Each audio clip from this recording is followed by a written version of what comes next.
아멘. 오늘도 주님 전에 너와 또한 각자의 삶의 초소에서 마음과 뜻과 정성을 다하여 예배드리는 우리 모든 성도들 가운데 하나님의 놀라운 은혜가 언제나 함께하여 주시기를 주님의 이름으로 간절히 축원드립니다. 여러분 신앙생활은 여러분 무엇이라고 생각하십니까? 제가 PPT에도 적어놨는데 바로 하나님과의 인격적인 만남과 교제가 우리가 신앙생활이라고 말할 수 있겠습니다. 그러면 우리가 하나님과의 우리가 교제와 또한 인격적인 만남과 교제라고 했어요.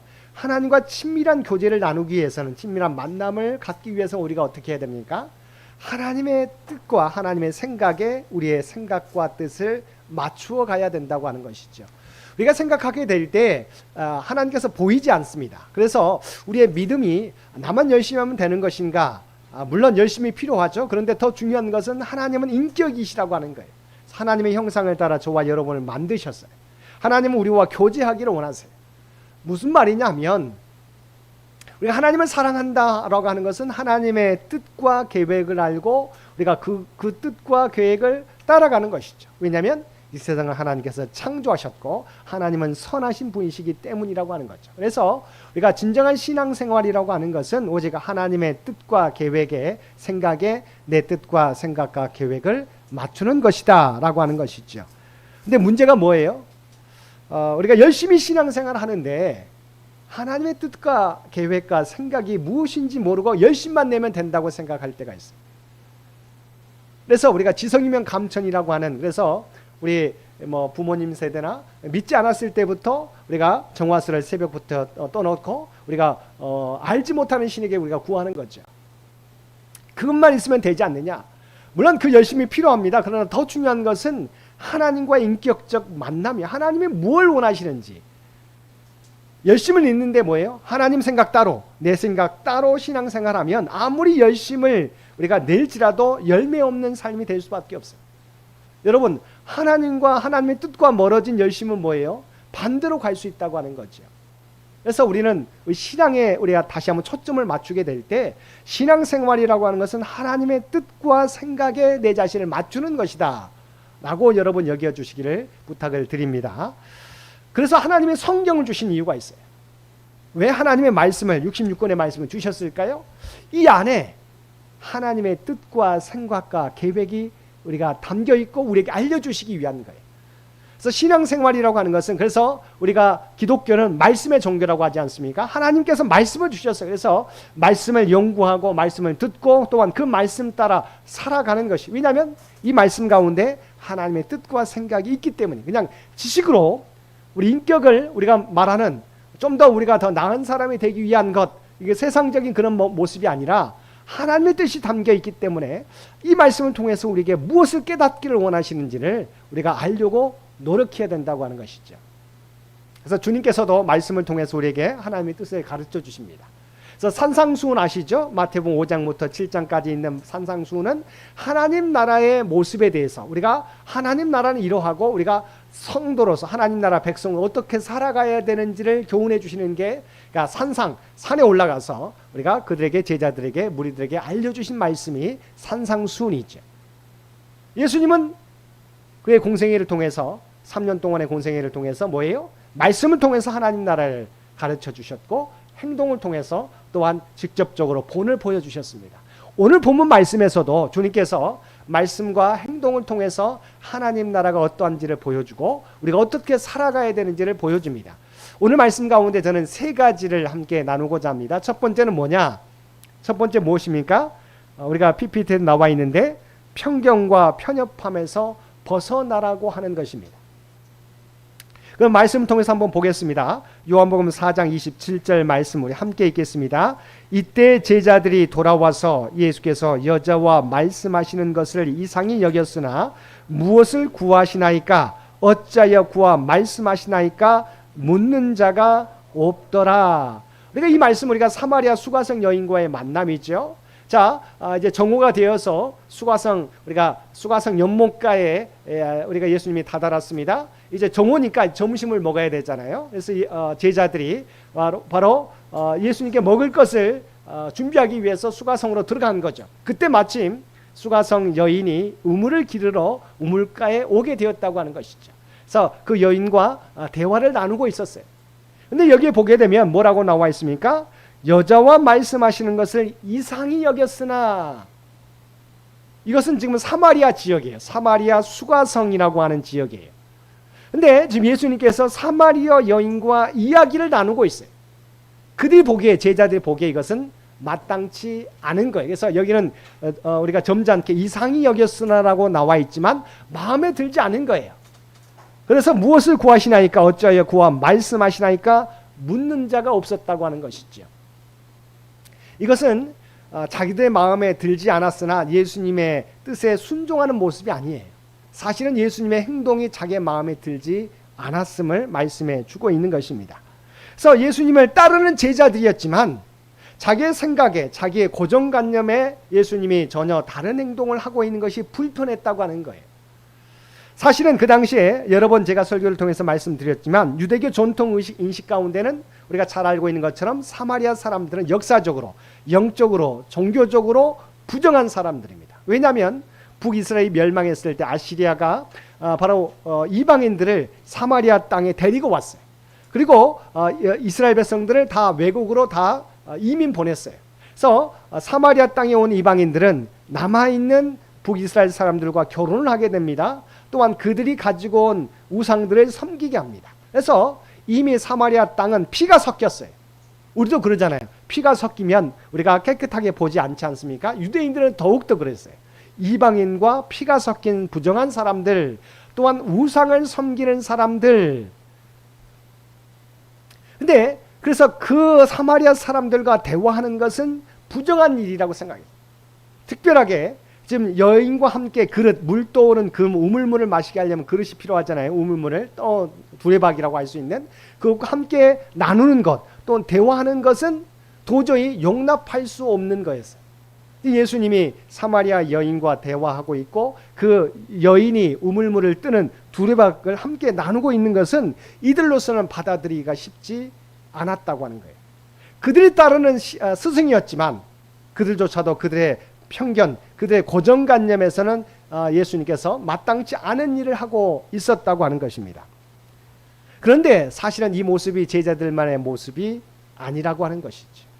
우리가 주님을 믿고 따릅니다. 그러면서도 우리가 신앙생활하면서도 자기의 우리가 편견과 고정관념을 우리 스스로도 내려놓지 못할 때가 많이 있다고 하는 것입니다. 그래서 우리가 한 믿음의 공동체를 이루어도 생각이 다를 때가 있잖아요. 그러면 그 생각 때문에 자신과 견해가 다르면 예배 드리고 나서도 서로 논쟁하고 내용과 다르면 마음을 닫을 때가 있습니다. 그러니까 하나님을 믿는다고 하면서도 믿음의 공동체 안에서도 내 생각과 내 의견과 다르면 우리가 서로 인정해주고 서로 우리가 조정하려고 하는 것보다는 먼저 마음을 닫을 때가 있다고 하는 것이죠. 그런데 하나님은 어떤 분이세요? 하나님께는 경계선이 없는 거예요. 하나님 유대인도 사랑하시지만 사마리아 여인도 사랑하신다고 하는 거예요. 그 영혼을 불쌍히 여기시고 있다고 하는 것입니다. 그래서 우리가 앞장에 보면 3장에 보면 니고데모가 등장합니다. 니고데모는 누구입니까? 부자입니다. 또한 이 사람은 산헤드린 공회 의원이에요. 그래서 이분은 예수님이 그를 찾아간 게 아니라 니고데모가 예수님을 찾아왔습니다. 그리고 예수님을 따르는 제자가 되었어요. 근데 4장에 보게 되면 지금 어떤 사람이 등장합니까? 사마리아 수가성 여인이 등장하게 되죠. 이 여인은 영적으로 부정한 사람입니다. 그리고 이 여인이 예수님께 온 게 아니에요. 예수님께서 이 여인을 만나기 위해서 사마리아 길을 가셨어요. 어떻게 알 수 있습니까? 우리가 지난번에도 제가 설교 중에 말씀드렸지만 4장 4절 말씀입니다. 함께 읽겠습니다. 사마리아를 통과하여야 하겠는지라. 그러니까 우리가 유대 베들레헴에서, 유대 예루살렘에서 우리가 갈릴리로 가는 방향이 원래는 물론 직선으로 사마리아를 거쳐서 우리가 갈릴리로 가는 것이 가장 직선 방향, 가장 짧은 거리예요. 그렇지만 사마리아 땅은 부정한 땅이기 때문에 그곳을 거치지 않습니다. 그래서 요단강을 건너서 베레아 지역을 통해서 다시 갈릴리로 넘어가는 과정, 바로 그 길을 대부분 많은 사람들이 택합니다. 근데 주님께서는 분명히 4장 4절 말씀에 뭐라고 말씀하셨냐면 내가 사마리아를 통과하여야 하겠는지라. 물론 그 전에도 수차례 예수님은 사마리아 지역을 통과하셨어요.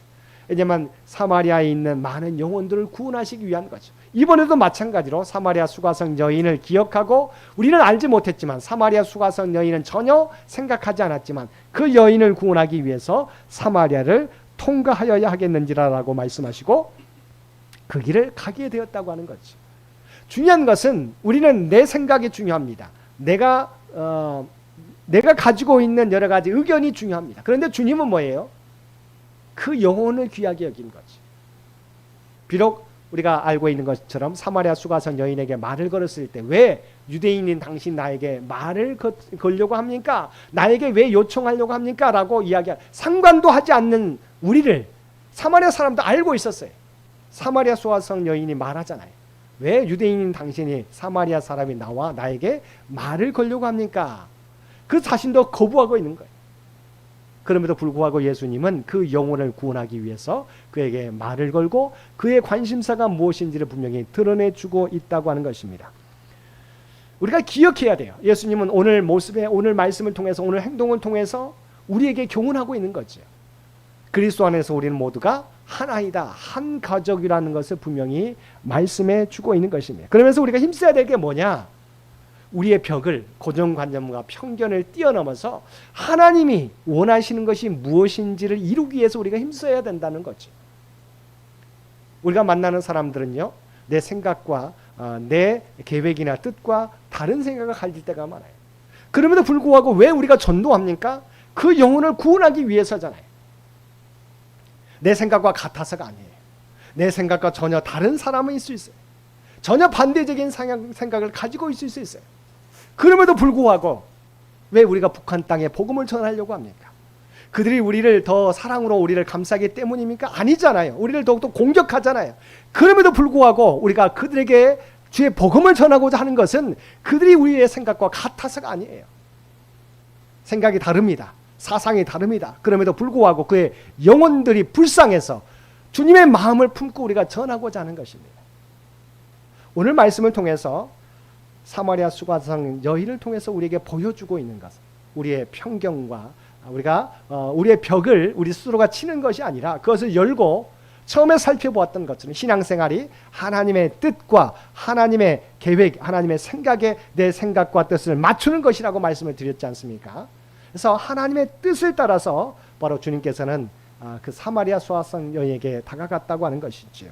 우리도 내 생각이 있습니다. 그러나 내 벽을 치는 것이 아니라 편견과 그 경계선을 뛰어넘어서 그들에게 생명의 복음, 사랑을 전하며 살아가는 저와 여러분들 되시기 바랍니다. 두 번째는 뭐예요? 오늘 제가 PPT에 나와 있지만 중요한 일에 먼저 우선권을 두라고 하는 것이지요. 자, 우리 4장 31절에서 34절 말씀을 함께 읽겠습니다. 그 사이에 제자들이 청하여 이르되 랍비여 잡수소서 이르시되 내게는 너희가 알지 못하는 먹을 양식이 있느니라. 제자들이 서로 말하되 누가 잡수실 것을 갖다 드렸는가 하니 예수께서 이르시되 나의 양식은 나를 보내신 이의 뜻을 행하며 그의 일을 온전히 이루는 이것이니라. 아멘. 자, 예수님은 이 사마리아 수가성 여인과의 대화를 다 마쳤습니다. 그 여인이 마을로 돌아가서 바로 자기가 만난 주님을 전하게 됩니다. 그런데 그 일이 있은 다음에 제자들이 사마리아 수가성에서 먹을 것을 가지고 예수님께 가지고 옵니다. 예수님, 이것을 잡수소서로 이야기합니다. 자, 중요한 것은 예수님께서도 우리가 일상적인 삶을 영위하는 것 중요하다고 말씀하시죠. 여러분, 신앙생활이요, 우리가 복음을 위해 살아가지만 일상생활도 중요하다고 말씀합니다. 왜냐하면 주기도문에서도 예수님께서 뭐라고 이렇게 기도하라고 가르쳐 주시잖아요. 일용할 양식을 하나님께 구하라고 가르쳐 주시고 있어요. 우리가 하나님 나라를 추구한다고 해서 하나님은, 주님께서는 이 땅의 삶을 우리가 가볍게 여기는 것을 원치 않으세요. 왜냐하면 하나님의 목적을 따라 이 땅에 우리가 부름받은 존재이기 때문이죠. 이 땅에서도 우리가 일용할 양식을 위해서 최선을 다해서 살아가야 돼요. 근데 더 중요한 것은, 그러나 일상의 삶이 중요하되 거기에 머물러 있어서는 안 된다고 하는 것, 그것을 뛰어넘는 삶이 우리에게 필요함을 본문을 통해서 보여주고 있습니다. 자, 제자들이 여기 보게 되면 4장 6절 말씀에 뭐라고 말씀하십니까? 먼저 이 상황을 먼저 말씀하고 있습니다. 4장 6절 예수께서 길 가시다가 피곤하여 우물 곁에 그들을 앉으시니 때가 6시쯤 되었더라. 6시쯤이라고 하는 것은 그들의 유대의 시간은 6시부터 시작해서 6시가 되었으면 뭐예요? 12시를 의미합니다. 하루가 시작하게 될 때 6시에 바로 이제 하루가 시작됩니다. 그러면 6시부터 새벽 6시부터 6시가 지났으면 정오죠. 점심시간이에요. 예루살렘에서 또 출발해서 정오가 되어서 사마리아 수가성에 도착했을 때 날도 뜨겁고 이제 점심을 먹어야 될 시장기가 도는 시간이었습니다. 그래서 피곤하여 우물 곁에 그대로 앉으시니 때가 6시쯤 되었더라. 이 말은 정오 12시가 되었다고 하는 것이죠. 이제 우리가 좀 있으면 12시가 되지 않습니까? 그래서 4장 8절 말씀에 이는 제자들이 먹을 것을 사러 그 동네에 들어갔음이러라. 자, 제자들이 이제 정오가 되어서 이제 우리가 사마리아 수가성 연못가에는 왔지만 먹을 것이 없잖아요. 그래서 가까운 바로 수가성에 가서 먹을 것을 구해 오는 거죠. 그래서 이제 그것을 준비해 가지고 예수님께 와서 전하고 있어요. 자, 31절 말씀입니다. 라삐어 잡수소서. 제자들이 예수님을 피곤한 예수님을 위하여 수가성에 가서 음식을 준비해 가지고 여러 가지 구입해 가지고 예수님께 와서 이것을 잡수소서라고 이야기합니다. 근데 주님께서 뭐라고 말씀하십니까? 34절입니다. 예수께서 이르시되 나의 양식은 나를 보내신 이의 뜻을 행하며 그의 일을 온전히 이루는 이것이니라. 근데 주님께서 엉뚱한 말씀을 하세요. 자, 떼약볕에 제자들이 예수님께 먹을 것을 준비하기 위해서 수가성에까지 가서 그 음식을 잘 마련해 왔어요. 그래서 주님께 이제 드리려고 하는데 주께서 뭐라고 말씀하셨어요? 나의 양식은 나를 보내신 이의 뜻을 행하며 그의 일을 온전히 이루는 이것이니라. 준비해 온 것이 맛이 없어서 그런 게 아니에요.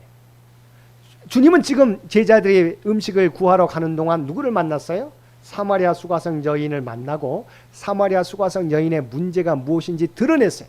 그래서 바로 전에 보면 이 사마리아 수가성 여인이 자기 물동이를 팽개치고 사람들을 피했는데 마을 사람들에 가서 복음을 전했다고 나와 있습니다. 한번 성경을 보겠습니다. 자, 28절 여자가 물동이를 버려두고 동네로 들어가서 사람들에게 이르되 내가 행한 모든 일을 내게 말한 사람을 와서 보라. 이는 그리스도가 아니냐 하니. 지금 예수님은 한 여인을 만나서 정말 목적하셨던 사마리아를 통과하여야 하겠는지라 그 목적을 이루신 거예요. 여인을 변화시켰어요. 그래서 그 여인이 사람을 피해 떼역볕에 우물물에 왔었던 그 여인이 이제는 그 물동이도 버려두고 자기가 피했던 사람들에게 가서 내가 만난 주님을 전하고 있어요. 이 모습을 봤을 때 예수님께서 배가 고프시지만 배가 부르신 거예요. 여러분, 왜 예수님이라고 배가 고프지 않으시겠어요? 왜 시장하지 않으시겠어요? 근데 예수님은 그 목적을 이루셨잖아요. 내가 수가성 사마리아를 지나가야 했던 그 목적, 수가성 여인을 만나고 그 여인을 변화시켜서 이제는 주님을 전하는 여인으로 변화시켰어요. 여러분, 우리도 그러잖아요. 때로는 몇 시간 정말 내가 복음을 전하고자 싶었던 사람을 만나서 정말 몇 시간 이야기해요. 때로는 뭡니까? 시장기 우리가 저녁이나 점심을 먹어야 할 때도 지났어요. 근데 우리의 말을 듣고 우리가 만난 사람이 변화되어서 야, 내가 당신 말을 듣고만 하니 나도 믿음을 갖고 싶다. 내가 다음 주에라도 함께 가고 싶다라고 이야기를 듣는다면 여러분 마음이 어떻겠어요? 야, 내가 정말 지금도 배고프다. 좀 밥을 먹으러 가야 되겠다 생각하겠어요? 아니면 뭐예요? 그 영혼을 내가 구원했다고 하는 생각에 배도 고픈지도 모르고 얼마나 마음이 기쁘겠어요. 바로 주님이 그 말씀하시는 거예요.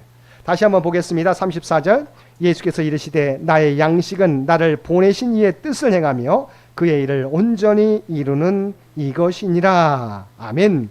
주님께서는 육체적으로 배부른 것보다 하나님의 뜻과 하나님의 일을 하는 것을 더욱더 중요시 여겼다고 하는 것이 그것이 바로 나의 양식이라고 말씀하셨습니다. 자, 이 모습을 통해서 두 번째 우리가 말씀하신 게 뭘까요? 우리의 삶을 내가 열심히 살아가는 것 너무도 필요합니다. 분명히 주님께서는 주기도문을 통해서 우리가 일용할 양식을 구하라고 말씀하고 계세요. 그러나 성도의 삶은 일용할 양식을 구하는 데 머무는 삶을 뛰어넘어야 된다는 거죠. 오해하지 마시기 바랍니다. 이 말은 일상의 삶이 중요하지 않다는 게 아니에요. 일상의 삶을 위해서 우리는 최선을 다해서 주어진 일에 성도들은 언제 어느 상황에 처할지라도 최선을 다하는 사람이어야 돼요. 그러나 우리가 일상의 삶에 머무는 삶에 그쳐서는 안 된다고 하는 것이죠. 무엇을 위해서요? 하나님의 뜻을 이루는 삶을. 그래서 주님의 양식은 뭐라고요? 하나님의 뜻과 일을 행하는 것이라고 말씀해 주고 있지 않습니까? 저 여러분도 마찬가지죠. 우리가 그리스도인이라고 하는 것, 성도라고 하는 것, 우리가 세상 사람과 똑같이 이 땅에 발을 딛고 살아가지만 우리의 가치는, 삶의 가치는 달라져야 돼요. 세상에서도 충실히 여기지만 그것을 뛰어넘는 삶을 살아가야 돼요. 그래서 우리는 세상에서 인정받는 사람, 야, 저 그리스도인 정말 열심히 어떤 일을 맡겨도 최선을 다하는 성실한 사람, 믿을 수 있는 사람이 돼야 돼요. 그런데 그것을 뛰어넘어서 세상에서도 우리가 성실하되 하나님의 일을 이루는데 더욱더 우선순위를 가지고 일해야 된다는 사실을 기억하실 수 있기를 바랍니다. 세 번째, 마지막 주제입니다. 뭡니까? 자, 세 번째 함께 읽겠습니다. 사명을 내일로 미루지 말라. 주님은 사마리아를 통과해야 되는 이유를 이루셨어요. 그러면서 제자들에게 그 일을 다시 한번 전해줍니다. 자, 4장 35절 말씀 우리 함께 읽겠습니다. 너희는 넉 달이 지나야 추수할 때가 이르겠다 하지 아니하느냐. 그러나 나는 너희에게 이르노니 너희 눈을 들어 밭을 보라. 희어져 추수하게 되었도다. 이 말씀을 통해서 지금 이때가 예수님이 사마리아 수가성을 지났던 때가 언제인 줄을 우리가 가늠해 볼 수 있습니다. 이제 넉 달이 지나야 추수할 때가 이르게 되었다. 그러면 우리가 4, 5월 전이라고 하는 거죠. 그러면 겨울이라는 거예요. 12월이나 1월 달에 지금 추수할 때가 아직도 4개월이나 남아있기 때문에 지금 우리가 12월이나 12월 말이나 1월이라고 하는 것을 우리가 알 수 있어요. 그러니까 아직은 곡식이 아직은 추수할 때가 아니라 자라가고 있는 것을 우리가 알 수 있죠. 그러니까 아직은 열매 맺을 때가 아니라고 하는 거예요. 그렇지만 그 곡식이 자라가는 것을 보면서 주께서 뭐라고 말씀하셨습니까? 너희는 넉 달이 지나야 추수할 때가 이르겠다 하지 아니하느냐. 그러나 나는 너희에게 이르노니 너희 눈을 들어 밭을 보라. 희어져 추수하게 되었도다. 아니, 아직 때는 추수할 때가 아니에요. 그런데 주께서는 눈을 들어보라. 밭을 보라. 희어져 추수하게 되었도다라고 말씀하고 있어요. 무슨 말입니까? 아직 4개월 전인데 벌써 급박하게 자라가지고 추수할 때가 이르게 되었다는 말입니까? 아닙니다. 그 곡식들, 자라나는 곡식을 보면서 주께서 뭘 보고 계세요? 복음이 필요한 것. 그래서 복음을 통해서 바로 구원해야 될 대상들을 보고, 아직도 세상에 많은 사람들은 사마리아 수가성 여인을 비롯해서 아직도 주의 복음이 필요한 사람들이 너무도 많이 있다. 추수할 영혼들이, 우리가 구원해야 될 영혼들이 이미 추수할 때가 지나서 희어져 가고 있다고 이야기하고 있습니다. 이 말은 바로 주님께서는 들판에 자라난 곡식들을 바라보면서 그건 너머에 우리가 구원해야 될 사람들을 보고 계시다고 하는 것입니다. 성도인 우리와 교회가 관심을 집중해야 될 대상도 바로 이들, 곧 추수기가 되어서 전도자를 기다리는 아직 구원 얻지 못한 영혼들이라고 하는 것을 우리가 잊지 말아야 할 것입니다. 그래서 성경은 뭐예요? 하나님께서는 이 말씀을 통해서 우리에게 주신 사명을 뒤로 미루지 말아야 된다고 이야기하고 있습니다. 가장 중요한 사명이 무엇인지를 우리에게 주께서 다시 한번 지적하고 있다고 하는 것입니다. 누가복음 10장 4절 말씀 제가 PPT에 적어놨습니다. 함께 읽겠습니다. 전대나 배낭이나 신발을 가지지 말며 길에서 아무에게도 문안하지 말라. 주께서 제자들을 파송하시면서 아무것도 가지지 말고 아무에게도 인사하지 말라고 했어요. 아니, 왜 예수님께서 인사도 하지 말라고 했을까? 이것은 그 당시에 유대인의 인사 방식이 우리가 말하는 간단한 악수로 끝나는 게 아니었어요. 그래서 그 인사하는 순간을 통해서도 우리가 시간을 빼앗길 수 있기 때문이죠. 그래서 제가 적어놨습니다. 함께 보겠습니다. 전통적으로 유대인의 인사는 가벼운 몸짓과 몇 마디 말만을 하는 것이 아니라 대개 안부를 묻고 축복을 교환하는 장황한 인사말과 포옹과 입맞춤도 더불어 행해지는 것이었으며, 이런 인사는 긴 시간을 소비하는 것이었으므로 빈번한 인사로 전도의 여정이 지체될 우려가 있었기 때문이다. 그러니까 우리 같이 그냥 눈만 하고 이렇게 손만 흔들어도 인사가 우리는 되지만 유대인들의 인사는 그렇게 간단히 끝나는 인사가 아니었어요. 그래서 빈번해지게 되면 많은 시간을 허비할 수 있었기 때문에 더 중요한 일에 우리가 초점을 맞추어서 하라고 말씀해 주고 있다고 하는 것이죠. 이 말은 복음을 전해야 될 대상은 많고 그에 비해 시간은 한정되어 있어서 급박한 상황에서 예수께서는 문안인사조차 하지 말 것을 당부함으로써 복음 전파의 긴박성과 중요성을 가르치고 있다고 하는 것이죠. 우리가 이렇게까지는 할 수 없지만 그러나 우리의 관심은, 우리의 사명은 뒤로 미뤄서는 안 된다고 하는 것을 다시 한번 우리에게 말씀해 주고 있습니다. 여러분, 주님께서는 먹는 것보다도 하나님의 일을 하는 것을 자신의 양식으로 삼았다는 것을 여러분 기억하실 수 있게 되기를 바랍니다. 그래서 우리의 목적은 분명해야 돼요. 만나는 목적도, 사람을 만나는 목적도 우리는 분명해야 돼요. 왜냐하면 그 영혼을 우리가 구원하기 위해서인 거지요. 오늘 말씀을 통해서 예수님께서는 말씀을 통해서 또한 행동을 통해서 하나님의 뜻이 무엇인지, 하나님의 생각이 무엇인지를 우리에게 가르쳐주고 있습니다. 그래서 내 생각과 계획을 내려놓고 주님의 뜻과 생각과 계획을 따르며 살아가기를 원하십니다. 오늘 말씀을 통해서 다시 한번 나는 과연 주님의 생각과 뜻에 내 자신을 맞추고 있는지를 생각하고 우리가 또 초점을 단순히 열심히만 다가 아니라 하나님의 뜻과 계획이 무엇인지를 깨닫고 그 뜻과 계획에 내가 순종하며 살아가리라. 주님처럼 주님의 일을, 하나님의 일을 이루는 것을 내 양식으로 삼으리라 결단하고 아버지 하나님, 그것을 아버지의 뜻을 이루는데 초점을 맞추고 열심을 다하며 살아가실 수 있는 저와 여러분 모두가 되시기를 주님의 이름으로 간절히 축원드립니다. 함께 기도드리겠습니다.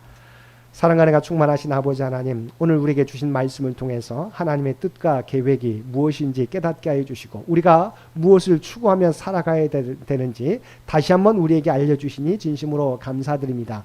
우리는 하나님을 믿는다고 하면서 신앙생활 한다고 하면서 내가 가지고 있는 고정관념, 편견을 내려놓지 못하고 서로 벽을 치며 아버지 하나님 내 마음을 닫을 때가 많이 있습니다. 그러나 아버지 하나님, 내 모든 것을 내려놓게 하여 주시옵소서. 경계하면서 벽을 쳤던 것들을 허물어 버리고 오직 주님의 뜻을 위하여 사용되어지는 주님의 도구가 될 수 있도록 아버지 하나님 우리를 변화시켜 주시옵소서. 아버지 하나님, 하나님의 뜻과 하나님의 일을 이루는 것이 나의 양식이라고 말씀하셨던 주님의 모습처럼 우리의 삶 가운데 우선순위가 무엇인지 깨닫고 열심을 다하여 그 일을 이루어갈 수 있는 우리 모두가 되게 하여 주옵소서. 특별히 이번 주 금요일 아버지 하나님 사랑하는 우리 청년부, 우리 사랑하는 자녀들이 일본 선교를 떠나게 됩니다. 모든 일정 가운데 주께서 눈동자와 같이 지켜주시고 함께하여 주시옵소서. 어려움 당하지 않게 도와주시고 일본 땅을 마음에 품고 기도하며 그 영혼들을 아버지 하나님 주님의 마음을 품고 대할 수 있도록 귀한 은총 허락하여 주옵소서. 우리 사랑하는 청년들의 마음이 주님의 마음을 품게 되는 이번 여름 수련회가 될 수 있도록 아버지 일본 선교가 될 수 있도록 주장하여 주옵소서. 특별히 또한 간구하옵기는 육신의 연약함을 안고 있는 올로 장로님, 연로하신 권사님, 많은 성도들을 기억하여 주시기를 원합니다. 아버지 하나님, 하나님께 간절히 간구하게 될 때 우리의 문제를, 우리의 연약함을 누구보다 아시는 주님, 아버지 하나님 놀라운 역사로 함께하여 주시옵소서. 또한 이 연약함을 통해서 하나님의 뜻도 깨닫게 도와주시고 우리의 삶이 온전히 주님을 향해 나아가는 우리 모두가 될 수 있도록 주께서 친히 주장하여 주옵소서. 이 모든 간구 우리를 구원하여 주신 예수님의 이름으로 간절히 기도드리옵나이다. 아멘. 다 함께 찬송 453장 함께 찬송 부르시겠습니다.